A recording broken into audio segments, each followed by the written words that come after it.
Primera de Timoteo capítulo 5, estuvimos estudiando la vez pasada del versículo 1 al versículo 16 y vamos a continuar nosotros de ahí en adelante. Hemos mencionado cómo el apóstol Pablo, después de haber salido de la cárcel de Roma, es en donde nos deja Hechos, al final del libro de los Hechos, Pablo queda preso en Roma esperando su encuentro con el César, ¿verdad? Que en este caso era Nerón, para poder defender su asunto. Y lo que sucede ahí es que Nerón en el año 64 declara la religión cristiana ilícita, pero poco antes de que haga eso, Pablo es soltado, ¿verdad? O sea, tiene su encuentro con Nerón.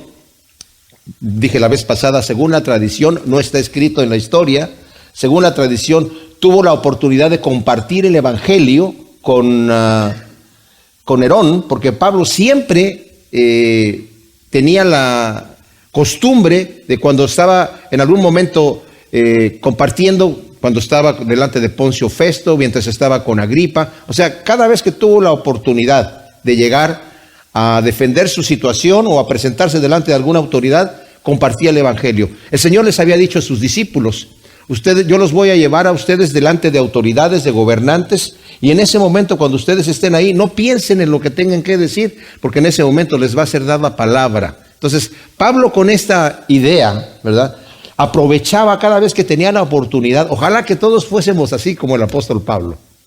Que cada vez que estamos delante de alguna persona estemos como orando al Señor: Señor, ábreme la puerta para que de algún momento, a ver, ¿de qué manera me puedo yo meter a compartir el evangelio? Mis amados, debo decir que nosotros debemos de tener esta mentalidad. Unas ovejas sanas se reproducen. Tenemos que tener la mentalidad de poder compartir el evangelio con los demás, de invitar gente a que vengan a escuchar la palabra de Dios. Bueno, Pablo compartió el evangelio obviamente con Nerón, y según la tradición, Nerón rechazó el evangelio y desde entonces se volvió loco. Ya estaba mal, pero desde entonces como que se enloqueció. Yo pienso que se endemonió definitivamente. Incendió Roma en el año 64, le echó la culpa a los cristianos, declaró ilícita la religión cristiana y empezó la persecución. Pero para ese entonces Pablo había salido. Pablo se queda 3 años fuera antes de que fuera tomado nuevamente preso por causa de la persecución, y en ese momento fue llevado ya después a Roma, sentenciado y ejecutado. En esos 3 años que está fuera es donde tenemos esta carta aquí de Timoteo. Él se encuentra en este momento en Macedonia, y como veímos en el primer capítulo, le dice a Timoteo: yo te encargué que te quedaras allí en Éfeso corrigiendo algunos asuntos que están mal, o sea, como una especie de pastor interino en ese momento, porque el pastor que tenían ahí en aquel entonces era el pastor Juan, el apóstol Juan, que después fue deportado a la isla de Patmos, y después fue sacado de allí y regresó nuevamente a Éfeso a pastorear la iglesia. Entonces, Pablo ha venido dando instrucciones a Timoteo que son puntuales, instrucciones acerca de que arregle asuntos habían ahí falsos maestros que estaban introduciendo doctrinas falsas. Y como dije la vez pasada, y eso es importante que lo recordemos nosotros, mis amados, el diablo no llega con puro veneno, no llega con pura mentira, porque es como expliqué la vez pasada, es como el veneno de las ratas, ¿verdad? Que es 98% comida y 2% veneno, si no la rata no se lo come. El diablo viene con muchas cosas que aparentemente se ven bien por fuera, pero con el poquito de veneno que pone, distrae. Y muchas veces vemos iglesias, congregaciones, movimientos enteros que están en otra cosa que no es el evangelio, guardando una serie de legalismos. Ya nos dice aquí en el capítulo 4, ¿verdad? Dice que el Espíritu dice claramente que en los postreros tiempos algunos apostatarán de la fe, escuchando espíritus engañadores y doctrinas de demonios, que por la hipocresía de mentirosos están cauterizados en su conciencia. Van a prohibir casarse y van a mandar a abstenerse de alimentos que Dios creó para que con acción de gracias participen los creyentes. los que han conocido plenamente la verdad. Porque todo lo que es creado por Dios es para disfrutarse, dice Pablo. O sea, esas personas, ¿por qué están prohibiendo casarse? ¿Y por qué están prohibiendo alimentos supuestamente para Dios, entre comillas? Porque Dios supuestamente lo exige así para que vivamos una vida más santa, ¿verdad?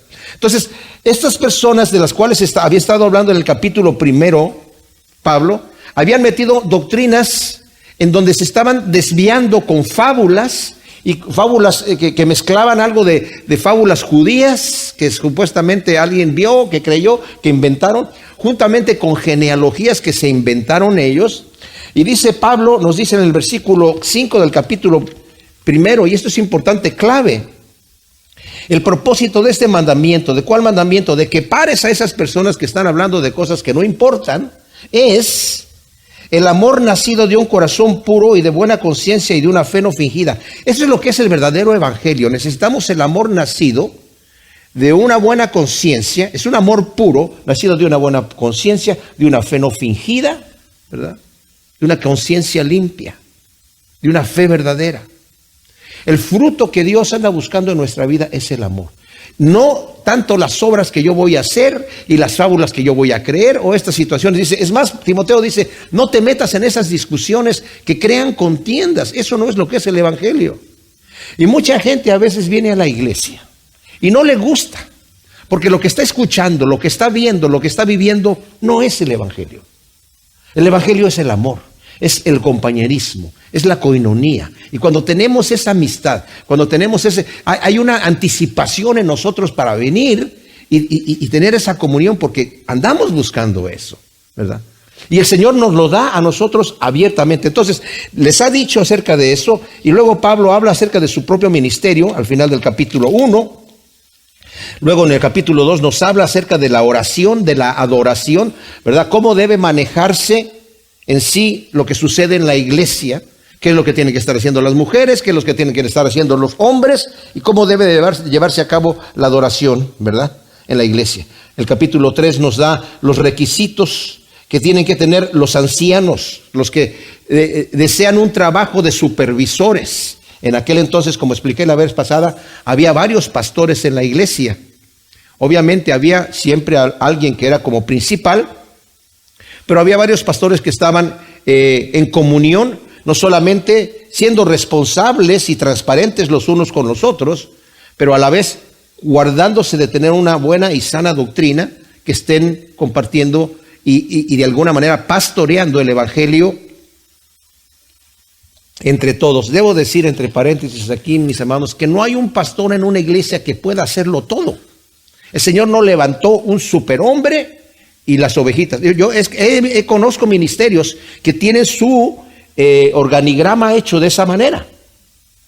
A la manera así como Moisés estaba, que Dios le hablaba a Moisés y Moisés le tenía jueces y luego de los jueces tenía el pueblo, ¿verdad? Hay pastores que han tomado ese modelo para ellos mismos. Dicen, Dios me habla a mí que soy el pastor. Yo hablo a los ancianos que están allí dirigiendo conmigo y ellos hablan a la congregación.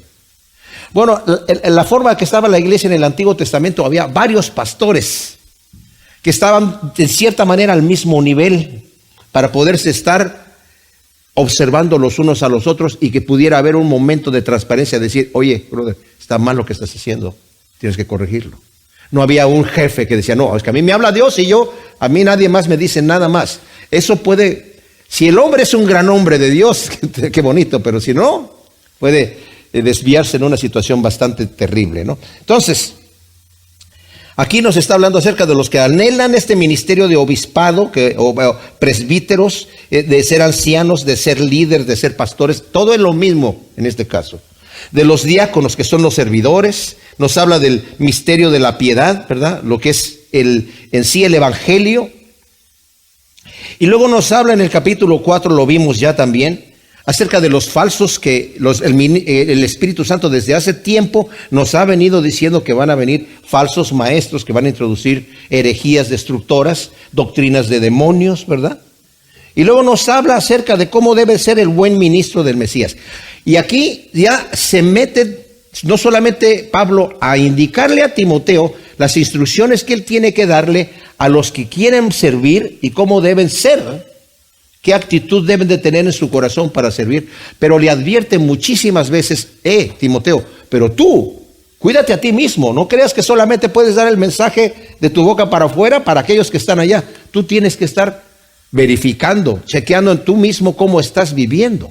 Estás tú viviendo a la altura. Y por eso le dice en el capítulo 4, versículo 7, evita las fábulas propias de viejas y ejercítate tú en la piedad. En el versículo 12, nadie menosprecie tu juventud, sino sé ejemplo de los creyentes en palabra, en conducta, en amor, en fe y en pureza. Sé ejemplo, Timoteo. Cuando la gente te vea así, te va a querer imitar. Y luego al final del capítulo le dice en el versículo 15, reflexiona sobre estas cosas, persevera en ellas, Timoteo, para que tu aprovechamiento sea evidente a todos. Y luego le dice, ten cuidado de ti mismo y de la doctrina, persiste en estas cosas, porque si haces esto, te salvarás a ti mismo y a los que te escuchan. O sea, Timoteo, tú como pastor, el mensaje que vas a predicar te lo predicas a ti mismo. Y una vez que ya te lo predicas a ti mismo y que te está haciendo efecto en tu vida, lo puedes compartir con autoridad y con ejemplo delante de los demás.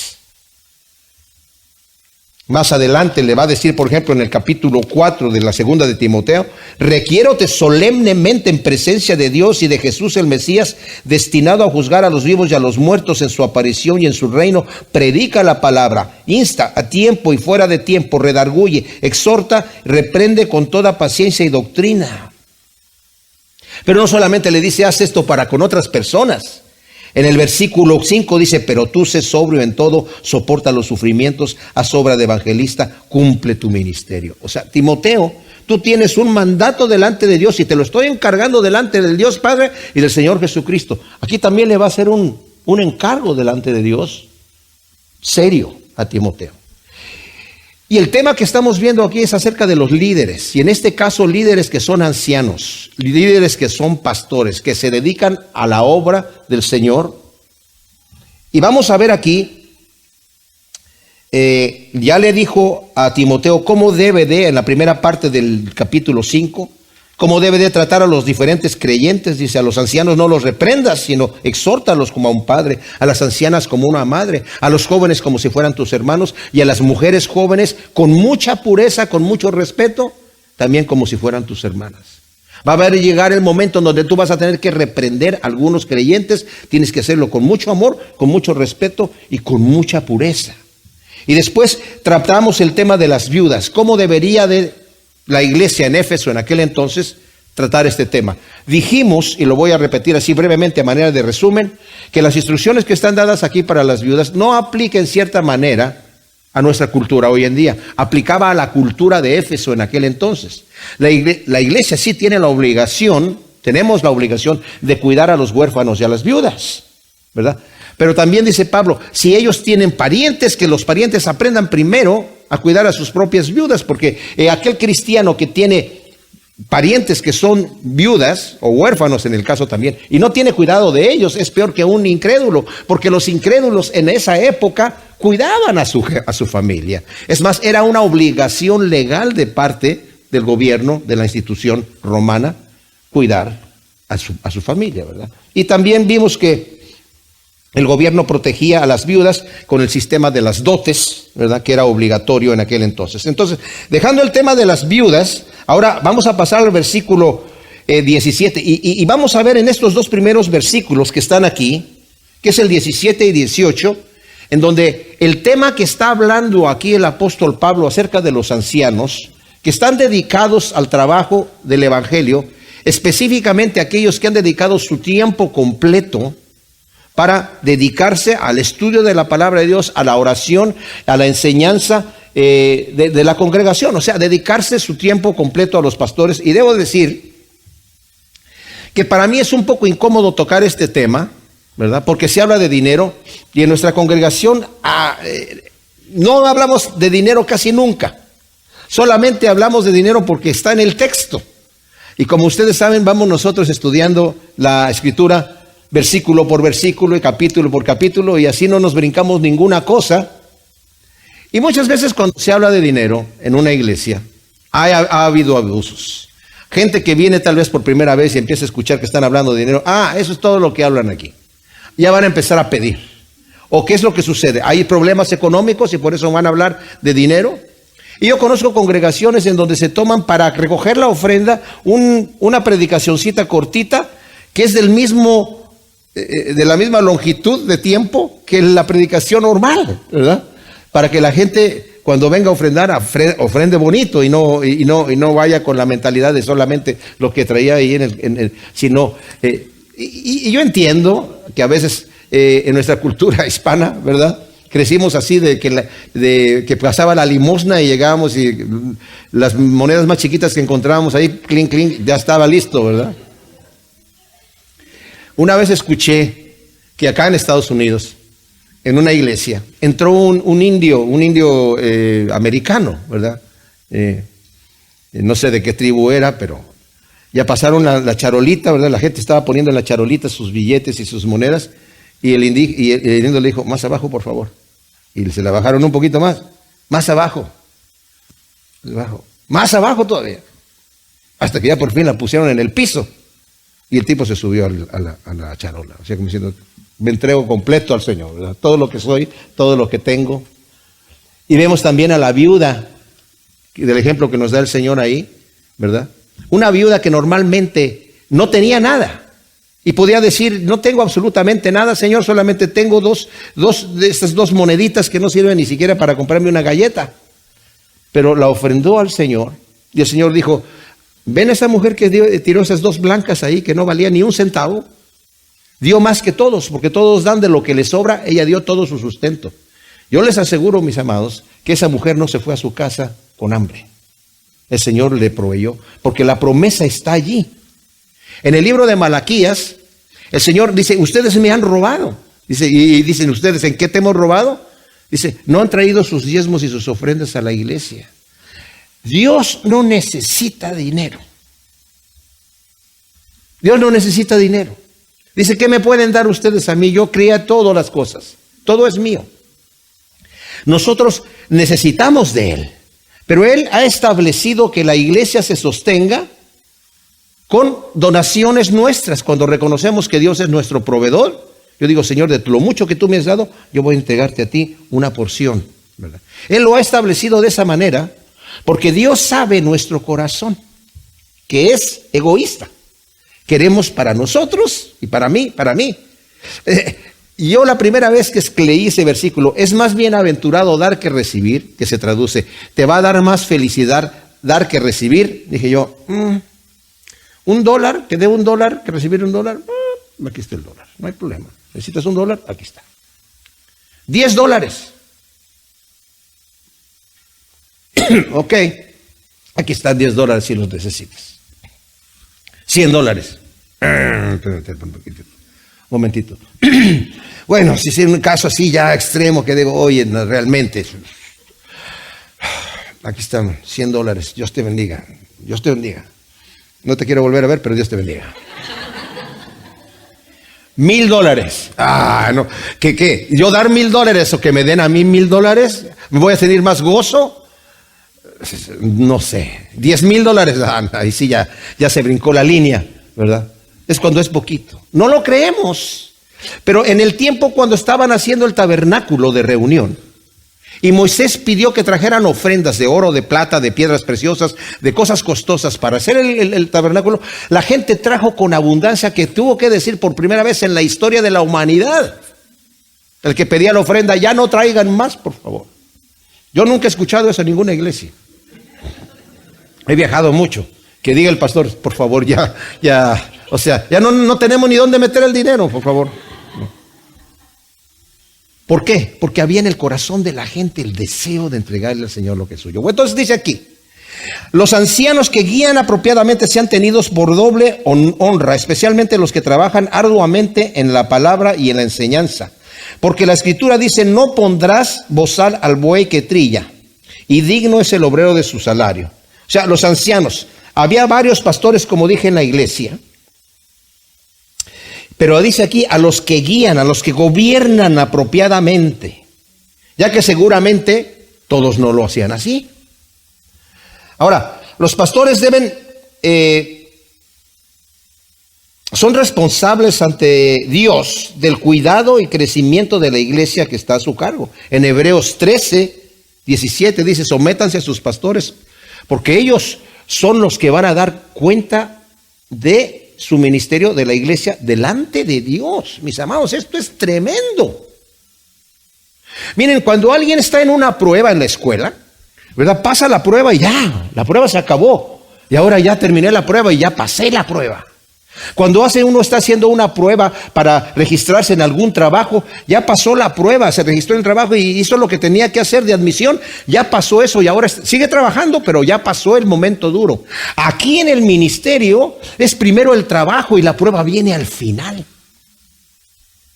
de mi vida, delante de Dios, es a quien tengo que entregar. Y el Señor va a ver cómo trabajé yo, y ahí yo voy a recibir recompensa o voy a recibir pérdida. Es hasta el final, ¿verdad?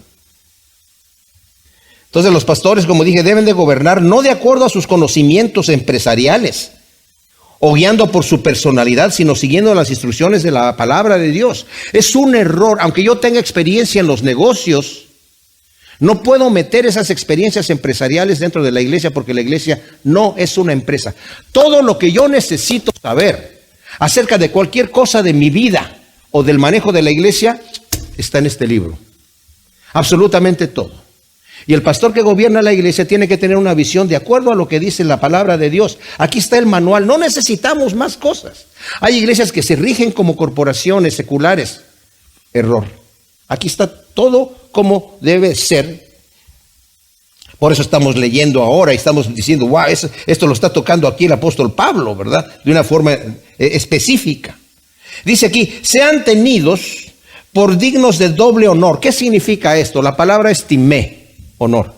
Significa honra, honor. También significa remuneración o compensación económica. Son honrados los ancianos dos veces, dice aquí, doble honor. Uno por ser ancianos y otra también por la excelencia de su trabajo. Por ese lado lo podemos entender. Pero ¿se está refiriendo a honra como honor o se está refiriendo a honra como compensación económica? ¿O se está refiriendo a las dos cosas? La honra del honor, ¿verdad? Y la honra de la compensación económica. ¿A qué se está refiriendo? Bueno, aquí dice, especialmente los que trabajan arduamente, la palabra es copiar. O sea, tiene que haber un trabajo, no un trabajo fácil. Algunos se meten como pastores para no trabajar y mucha gente cree, oye, tú eres pastor de tiempo completo, tú no trabajas. O sea, ¿qué haces tú? Estás en un retiro espiritual eterno. Nosotros cuando vamos a un retiro de una iglesia vamos por 3 días o 2 días. Tú estás en un retiro eterno, estás descansando, tú no haces nada. Pero Pablo dice, no, yo he trabajado arduamente, ¿verdad? Segunda de Timoteo 2:6, Primera de Corintios 5:10, Gálatas 6:11, Filipenses 2:16, Colosenses 1:29. Trabajo arduamente dice, he trabajado incluso más que los demás, trabajando en el ministerio. Claro, hay pastores que sí no trabajan y no saben dar un alimento sólido a la iglesia porque no estudian la palabra, no oran, no buscan el rostro de Dios y no trabajan. Y eso se puede ver a simple vista en la manera en la que el pastor dirige la iglesia, en la manera en la que el pastor enseña la iglesia. Pero dice a los que trabajan aquí que sean dignos de doble honor. Como dije yo, ¿a qué se refiere? Honor por ser ancianos y honor por estar haciendo su trabajo bien hecho. Honor por ser ancianos y por ser pastores. Y honor, recompensación económica, o le vamos a dar el doble del salario de cualquier persona, ¿verdad? Hay posiciones de eso de todas las maneras posibles.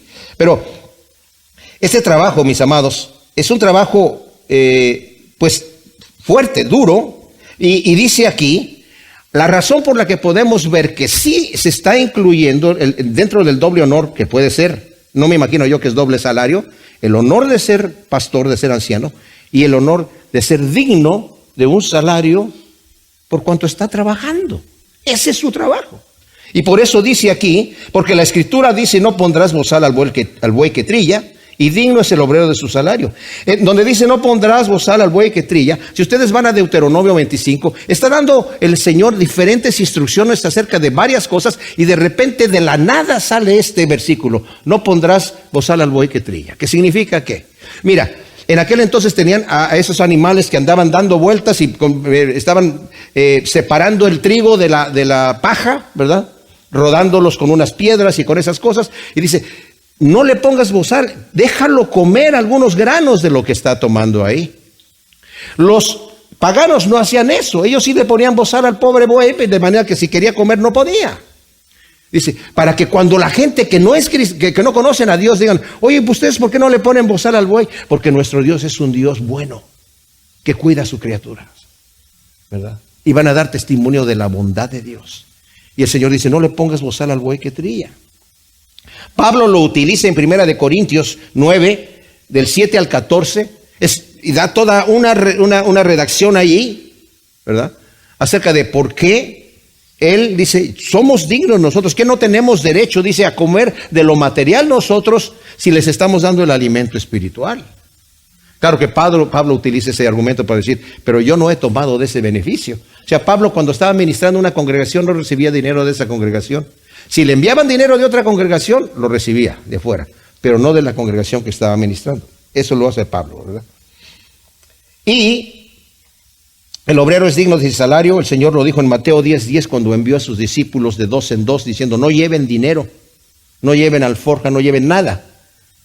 Ustedes son dignos de su salario. Cuando entren a ministrar, vayan a comer a las casas en donde los inviten. Yo voy a proveer para ustedes. ¿Por qué? Porque el obrero es digno de su salario. En el versículo 19 de 1 Timoteo capítulo 5, vamos a entrar a un segundo punto. Acabamos de ver aquí, mis amados, el tema importantísimo de los ancianos, de los pastores, que están guiando apropiadamente, que se esfuerzan trabajando arduamente, dice aquí el versículo 17 al final, en la palabra y en la enseñanza. Y luego dice, porque la Escritura dice, no pondrás bozal al buey que trilla y digno es el obrero de su salario. Había mencionado que en 1 Corintios, capítulo 9, del 7 al 11, Pablo dice algo que a lo mejor sí lo quiero leer aquí, ¿verdad? No lo leí en la primera parte, pero lo voy a leer aquí. ¿Quién militó jamás a sus propias expensas? ¿Quién planta una viña y no come de su fruto? ¿O quién apacienta un rebaño y no se alimenta de la leche del rebaño? ¿Acaso digo esto según el hombre? ¿O no dice también estas cosas la ley? Porque en la ley de Moisés está escrito, no pondrás bozal al buey que trilla. ¿Le preocupan a Dios los bueyes? ¿O lo dice precisamente por nosotros? Pues fue escrito por causa de nosotros, porque con esperanza debe arar el que ara, y con esperanza debe de tener su parte el que trilla. Si nosotros sembramos entre vosotros lo espiritual, ¿sería mucho si cosechamos de vosotros lo material? Versículo 13. Así también ordenó el Señor a los que proclaman el Evangelio que vivan del Evangelio. Entonces, Pablo está nuevamente recordándole a Timoteo el trato de los ancianos. Dice, los que gobiernan bien son dignos de doble honor. El honor de ser pastores, de hacer su trabajo con excelencia, y también el honor de que reciban una remuneración por su trabajo, ¿verdad? Si lo están haciendo bien hecho. Ahora, cuando esto, como dijimos, hablamos de la compensación, aquí vamos a entrar a otro tema, que es la acusación de un pastor. La acusación de un anciano. Dice Trapp, cada tonto tiene una flecha para dispararle al fiel predicador. Involucrarse en el liderazgo del pueblo de Dios es hacerse acreedor de todo tipo de acusaciones. Y si las acusaciones fueran suficientes para declarar culpable al predicador, no habría predicadores inocentes. Si todas las acusaciones que son dichas acerca de un predicador, cualquier predicador, fueran suficientes para declararlo culpable, no habría ningún predicador en el planeta Tierra que fuera inocente. Porque se hacen acreedores de acusaciones. Entonces Pablo está diciendo aquí en el versículo 19, contra un anciano no aceptes acusación excepto en presencia de 2 o 3 testigos. Aquí hay la prohibición de aceptar alguna acusación contra algún anciano. La palabra para anciano en griego es presbúteroi, de donde viene la palabra también presbítero en castellano, ¿verdad? A menos que haya corroboración de los testigos. Este es un principio tomado del Antiguo Testamento, en donde en Deuteronomio 19:15 está hablando el Señor acerca de diferentes leyes, y aquí inserta esta ley acerca de las acusaciones, y dice: en cualquier caso de pecado, estamos hablando de acusación a un ministro de alguna falta, obviamente, que alguien está diciendo, oye, fulano está mal, está en pecado. Dice, no aceptes una acusación de una persona de la congregación acerca de un anciano, acerca de un pastor, a menos que vengas con testigos. Entonces dice, en cualquier caso de pecado, culpa o delito que se haya cometido, el testimonio de uno solo no bastará contra nadie. Solo por la disposición de 2 testigos o 3 testigos se podrá fallar una causa. O sea, solamente cuando hay 2 o 3 testigos vamos a poder escuchar este tipo de acusación. Pero cuando una persona llega sola, no es suficiente. ¿Que no puede ser que haya un solo testigo? Es posible que solamente haya un testigo. Es posible que el anciano sí haya cometido un pecado. Y es posible que un solo testigo lo vio. Pero no se trata, fíjense aquí, mis amados, como vamos a ver aquí, no se trata tanto de que cometió un pecado, sino que es un pecado no arrepentido. Y si es un pecado no arrepentido, ¿saben qué va a pasar? Lo va a volver a cometer. Claro, la persona que no se ha arrepentido de su pecado lo va a volver a cometer. Y si lo va a volver a cometer, ya puede tener varios testigos. El Señor Jesús también nos enseñó acerca de ¿cómo se llama? Aplicándolo a una enseñanza que está en Mateo 18. El Señor también lo hizo acerca de, no solamente de los ancianos, sino de cualquier persona, de cualquier creyente. Esto se aplica a cualquier creyente. En Mateo 18:15 dice el Señor, por tanto, si tu hermano peca, ve, repréndelo estando tú y él solos, y si te escucha habrás ganado a tu hermano. Pero si no escucha, toma contigo a 1 o 2, para que por boca de los 2 o 3 testigos quede firme toda palabra. Si los oye a ellos, si los desoye a ellos, si no los quiere escuchar, dilo a la iglesia. Y si desoye a la iglesia, sea para ti como gentil y publicano. O sea, si tu hermano, tú lo ves pecar, conoces algo, ve y repréndelo. Si te escucha, ya te lo ganaste. Si no, trae otro testigo para que se arregle la situación. Y si no lo escucha, tienes que hacerlo público. Si el líder continúa pecando, su pecado ya se ha hecho público. Y si se ha hecho público, tiene que ser reprendido públicamente. Por eso dice el versículo 20, a los que continúan pecando, repréndelos delante de todos para que también los demás tengan temor. Mis amados, si el pecado es privado, tiene que corregirse en privado. No se refiere a que si el hombre pecó y nadie lo sabe, tienes tú que publicarlo delante de toda la congregación. Eso ha sido una táctica que yo he tenido en la iglesia, pues del tiempo que he estado de pastor, no solamente en esta congregación, sino en otros lugares, ¿verdad? Incluso con líderes que trabajaban en mi congregación. Cuando el pecado era privado, yo tomaba al líder y le decía, oye, mira, ya no puedes hacer esto, no puedes hacer aquello, puedes hacer esto, mantente ahí tranquilito, ¿verdad? Que nadie sepa lo que pasó, pero yo sé lo que pasó. En este momento dejas de ejercer tu ministerio como líder en lo que estabas haciendo y tranquiliza la situación, ¿verdad? Pero cuando se hacía público, yo no tenía más remedio que disciplinarlo públicamente. Incluso llegué a decirle a un líder que lo tuve que disciplinar públicamente. Dije, te voy a tener que disciplinar públicamente, ¿verdad? Y tú sigue viniendo a la iglesia. Vas a estar sentado ahí ya sin hacer nada. Y la gente ya va a ver, este personaje está aquí porque pecó. Y la misma iglesia, cuando pase el tiempo, va a decir, oye, pues ya, ¿no? Ya es suficiente tiempo, ya, como que se ve que está arrepentido, se ve que ya no lo volvió a hacer, ya como que corresponde nuevamente restaurarlo a su puesto. Y le dije yo, y esa restauración va a ser orgánica, va a ser algo normal, ¿verdad? Y pues tuve que hacerlo una vez con una persona y él no se quiso restaurar y bueno, ni modo. Ahora, dice Juan Calvino, y esto es importante acerca de este tema, de lo que está hablando Pablo aquí. Dice, Pablo está aquí hablando de pecados que dan lugar al escándalo público. Porque si algún anciano comete una falta que no esté en esta categoría, es preferible que sea amonestado en privado y no acusado en público. No obstante, si el anciano rehúsa la amonestación en privado, la iglesia no tendrá otra alternativa que hacer público el asunto que antes era privado. O sea, si el asunto es privado, hay que arreglarlo en privado. Pero si se ha hecho público porque la persona no se quiere arrepentir, no hay otra alternativa que hacerlo público.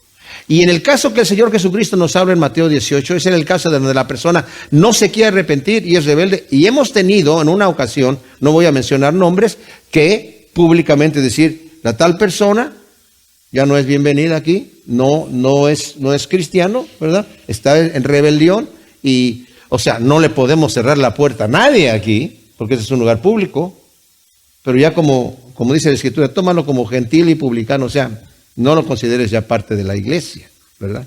Porque es un rebelde. Los líderes pecan, sí, también pecan, y hay que reprenderlos, y por eso dice aquí, primero le estaba diciendo Pablo a Timoteo, si tú ves a un anciano que peca, tienes que reprenderlo, amonestarlo como a padre, a una anciana que esté mal, como a madre, a un joven, como a hermano, que peca, a una jovencita que está mal, como a una hermana con toda pureza.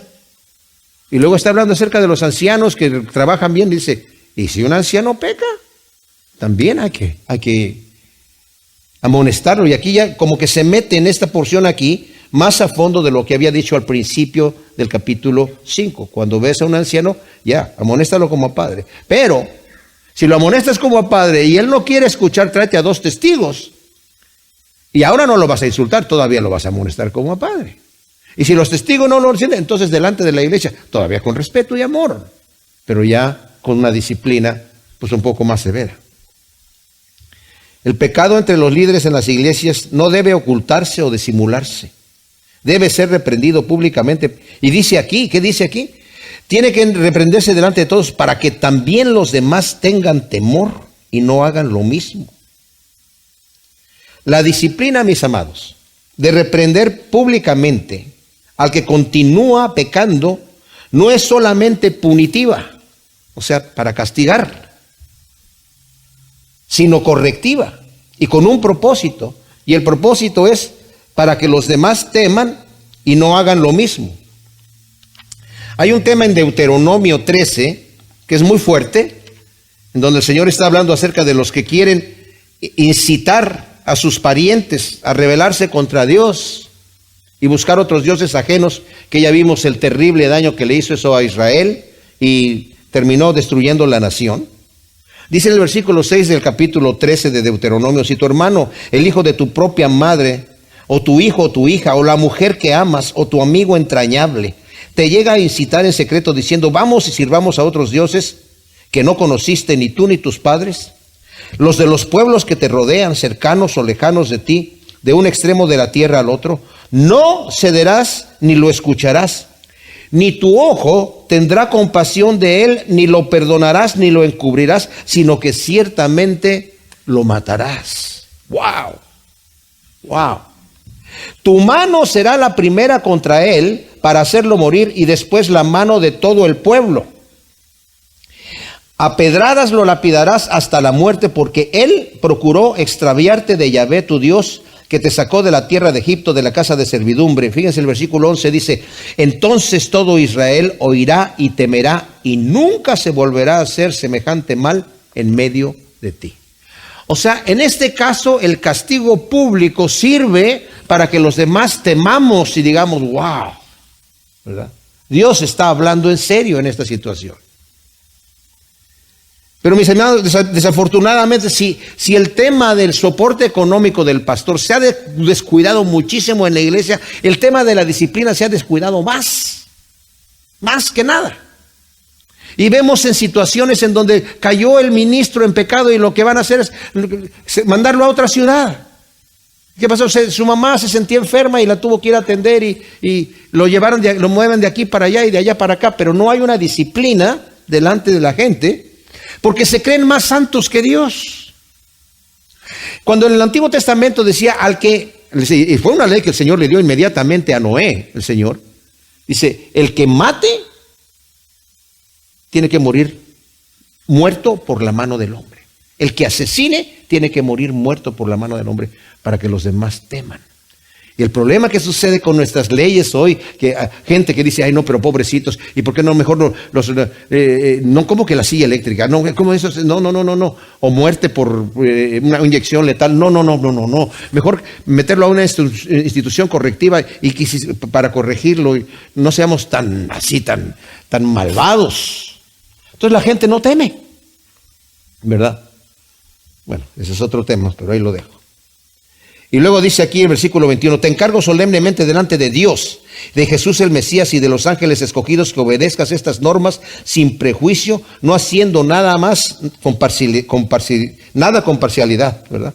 O sea, así como habíamos leído que en el capítulo 4 dice, requiérote de la segunda carta de Timoteo, te requiero solemnemente en presencia de Dios, de Jesús el Mesías, destinado a juzgar a los vivos y a los muertos en su participación en su reino, predica la palabra y de ahí viene todo el encargo que le viene. Y aquí le dice, te encargo esto que te estoy diciendo, estas instrucciones que te acabo de dar, Timoteo, te las estoy haciendo delante del Dios Padre, del Señor Jesucristo y de los ángeles escogidos, ¿verdad? Pablo ha estado hablando y continuará haciéndolo acerca de los pecados que deben reprenderse públicamente, pero aunque estén ocultos o en público, que ese tema lo va a tomar al final del capítulo, todo lo que hacemos, lo hacemos delante del Dios Padre, del Señor Jesucristo y de sus ángeles escogidos. No nos podemos ocultar de eso. Por muy ocultados que estemos y que nadie sepa lo que estamos haciéndolo delante del Dios Padre, del Señor Jesucristo, de los ángeles escogidos. ¿Y a quién le vamos a dar cuenta de nuestra vida? ¿Delante de quién vamos a dar cuenta eventualmente de nuestra vida? Delante de Dios, ¿verdad? El que nos está mirando. Ahora, habla de los ángeles escogidos. ¿Cuáles son los ángeles escogidos? Aquí tengo 3 interpretaciones, 3 versiones. Uno puede ser ángeles que fueron escogidos, como nosotros fuimos escogidos desde antes de la fundación del mundo, según dice Efesios 1:4, ¿verdad? Ángeles que también fueron escogidos para el servicio del Señor, ¿verdad? Porque el Señor ya sabía que iban a ser ángeles fieles o ángeles escogidos para una función, que también puede ser que fueron escogidos para servir como ángeles, como parte de ministros que están a favor del juicio de Dios o están ejecutando el juicio de Dios. Y tenemos escrituras en donde vemos ángeles trabajando en esta forma en Marcos 13:27, Hebreos 12:22, Apocalipsis 14:15. Vemos ángeles que están operando en el servicio de Dios, aplicando los juicios de Dios. O sea, ángeles que están en esta posición.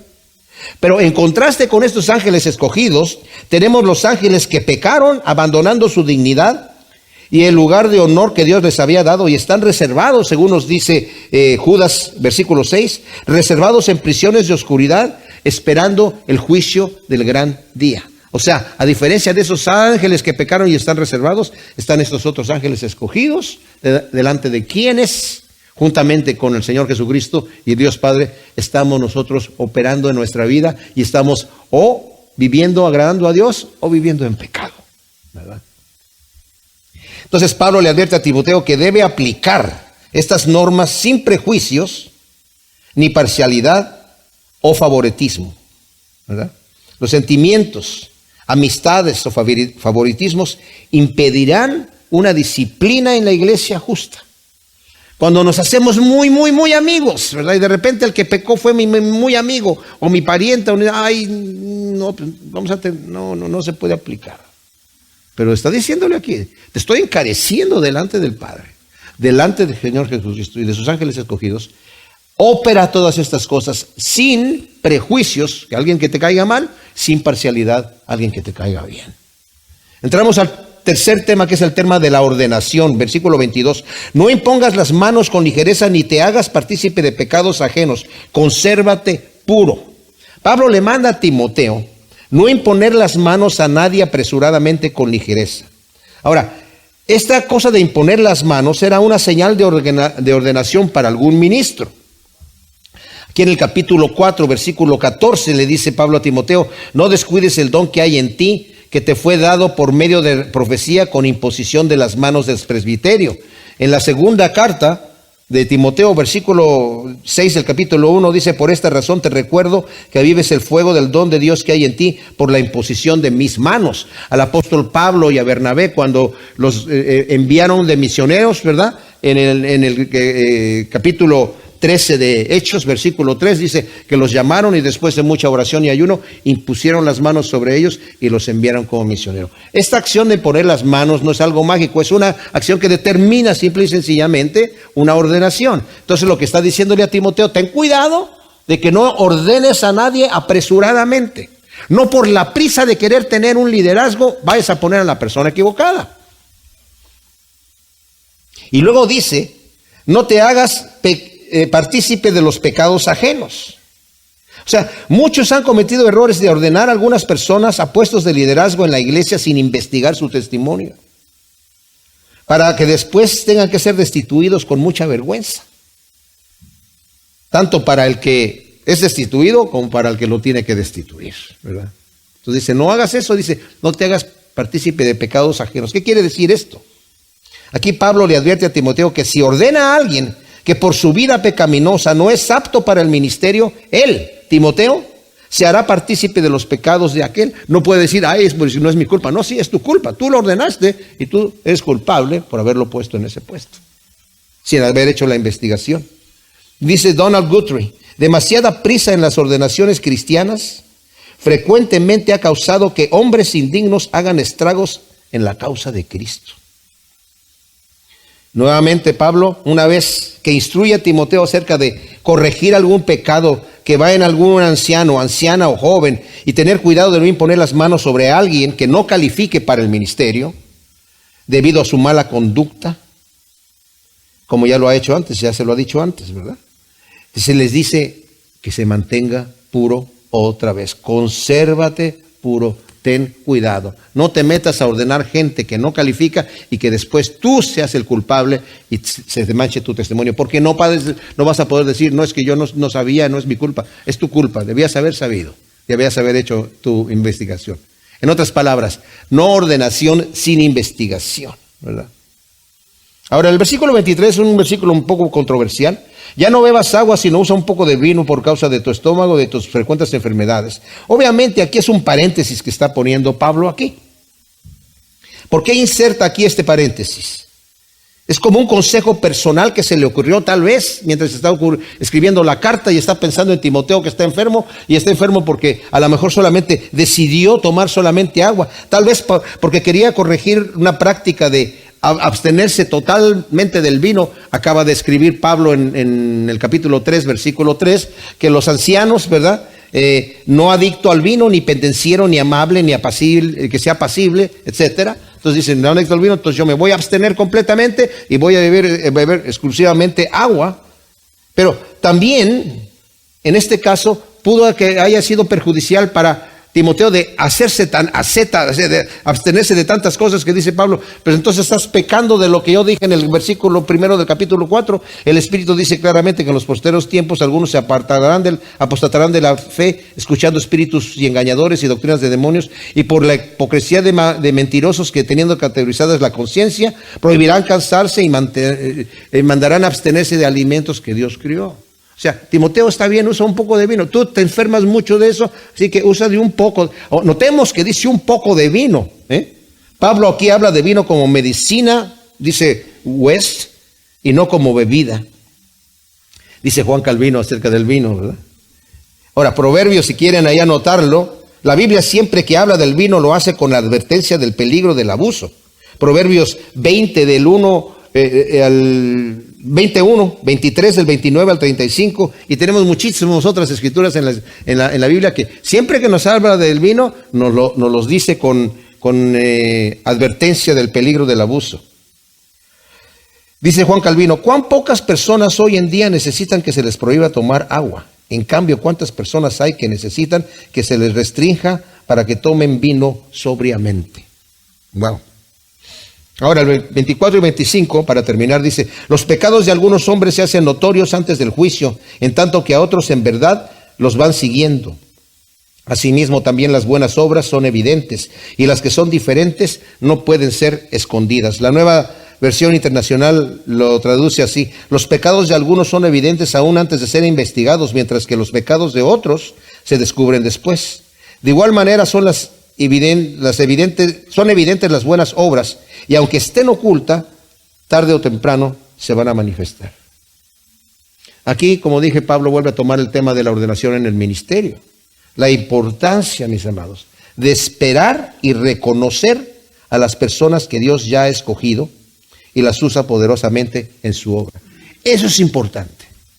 Esa es una táctica que yo he experimentado, ¿verdad? Y que he aprendido a reconocer a la persona. La persona ya el Señor la está utilizando como lo que va a hacer después cuando se le da el encargo. Ya lo está haciendo. No es que lo ordena uno para que lo haga, sino ya lo está haciendo, y en el momento oportuno solamente hay que reconocer: el Señor ya te ha levantado como pastor, el Señor te ha levantado como líder, el Señor te ha levantado como maestro, como maestra, qué sé yo. Se reconocen los ministerios, ¿verdad? Como termino lo que dice aquí en Isaías 66:2, dice el Señor: mi mano hizo todas estas cosas, y todas estas cosas fueron así, dice Jehová. Pero miraré, ese es al que el Señor anda buscando para ponerlo en la obra del Señor. Miraré a aquel que es pobre y humilde de espíritu y que tiembla ante mi palabra. ¿Quieres servir al Señor? Sé una persona humilde, de corazón contrito, y que tiemblas ante la palabra de Dios. Tienes temor y temblor de la Escritura, de querer ser fiel a Dios, de querer agradar al Señor. Gracias te damos, Señor, por tu palabra. Te pedimos que tú siembres estas semillas en nuestros corazones y que las podamos poner en práctica para producir su fruto al 100 por 1 en el nombre de Cristo Jesús. Amén.